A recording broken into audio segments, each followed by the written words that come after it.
Nearly 1 year after Daniel Prude's fatal encounter with Rochester police, today a grand jury decided not to charge any of the officers in his death. The decision sparking protests tonight, hundreds gathering near the scene where Prude lost consciousness before now gathering at the Public Safety Building in downtown Rochester. This is a live look at what's happening there now. A few hours earlier, State Attorney General Letitia James said Prude's death could have been avoided. And history has unfortunately repeated itself again in the case of Daniel Prude.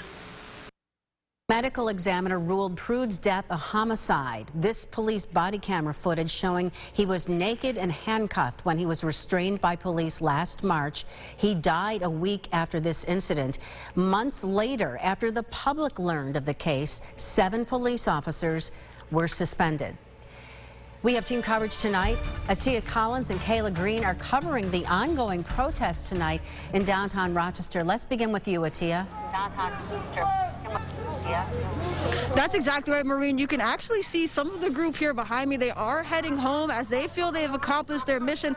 Take a look, about 50 to 100 people here at the Public Safety Building. Again, can see the group moving past us. Now, this group actually started on Jefferson Avenue tonight, where speakers were expressing their frustration at the Attorney General's decision. They called it an injustice. The group then moved down Jefferson Street, making their way towards Main Street. Here on Main Street, they took over an intersection, again, talking about their demands before they moved towards Child Street. It was there on Child Street where they gathered in front of a police substation, and uniformed officers did get between the group and the substation, although there was no confrontation between police and the group, as they again took the opportunity to talk about their demands and, more importantly, talk about some of the accomplishments they've made over the last year.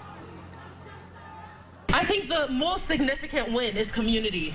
The community we've managed to create in the face of adversity. Throughout this year, we've been yelling, we keep us safe, we keep us safe. I've called people I met in the streets and they've kept me safe. Talk about it. We know we can continue to keep us safe, and we'll continue to fight. Another win we have is the introduction of Daniel's Law in the state legislature.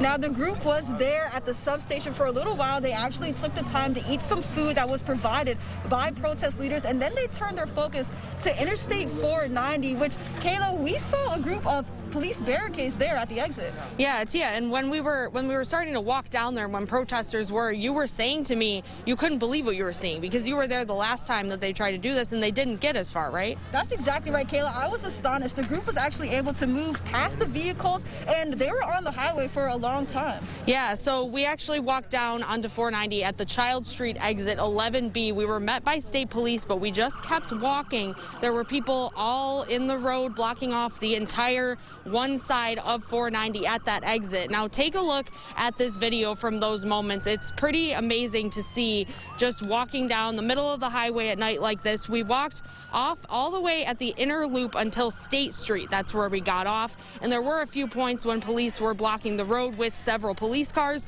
but the group just kept walking. They were chanting Black Lives Matter. Many people in cars were honking and being supportive of the group, and we walked all the way to the Public Safety Building, which is where we are now. And as you can see, the group has now cleared out as we've been live. But when they got here, we did notice that some people have the barricades. We noticed earlier today, we'll give you a closer look at this now, but there are some concrete barriers, which is different than what we have seen in the past. Some people did hop over them. People were up at the doors there, but interesting, we only saw a couple of police officers, which is different notably than what we've seen at other protests in the past. We've seen a line of police officers in the front there, and that's not at all what we were seeing tonight.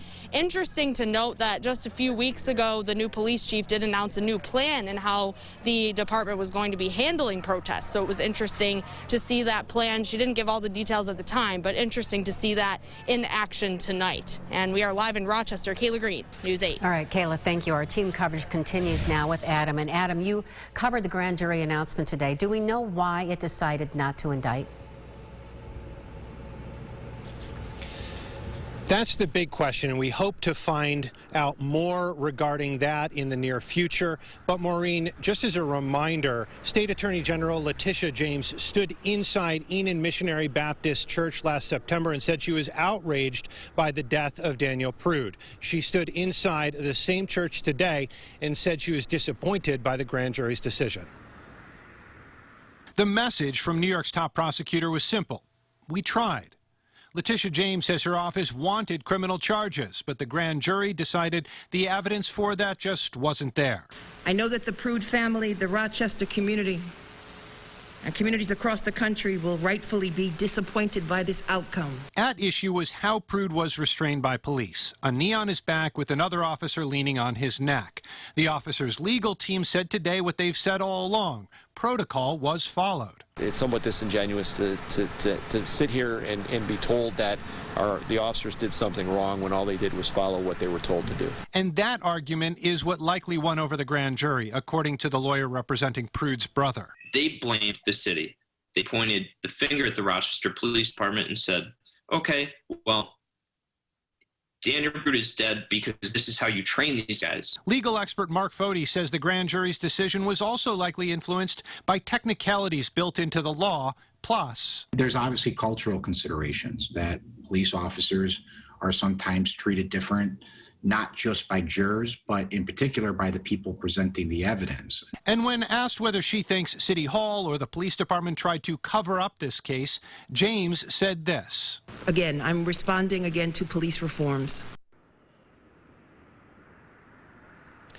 The Attorney General said the judge in this case will be releasing the details of the grand jury proceedings that are normally secret. And Mark Foti told me tonight that those details, or minutes as they're known, those could help us figure out why the grand jury made the decision it did. Reporting live from Rochester, Adam Chodak, News 8. All right, Adam, thank you. Mayor Lovely Warren, herself under fire by many for failing to inform the public about Prude's death when it happened, released a statement today saying, quote, "The announcement by the Attorney General is hard for many of us to understand.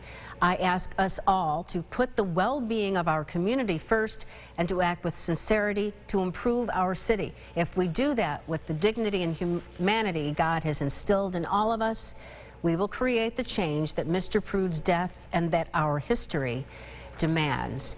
And the chair of the Rochester Police Accountability Board also released a statement today, Shawnee Wilson, saying, quote, "Throughout our city's history, criminal prosecutions have failed to deliver justice for black and brown people harmed by police. Every failure to deliver justice for officer wrongdoing proves that the Police Accountability Board needs to have its disciplinary powers returned, its investigations unimpeded, and its work fully funded."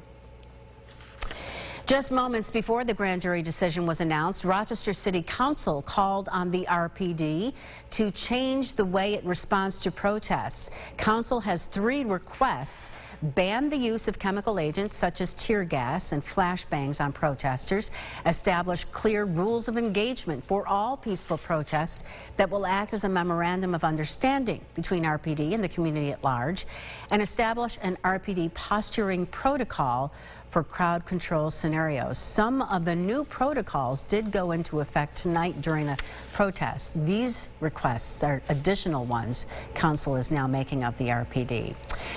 To watch the Attorney General's full news conference about the Daniel Prude grand jury, log on to our website, rochesterfirst.com.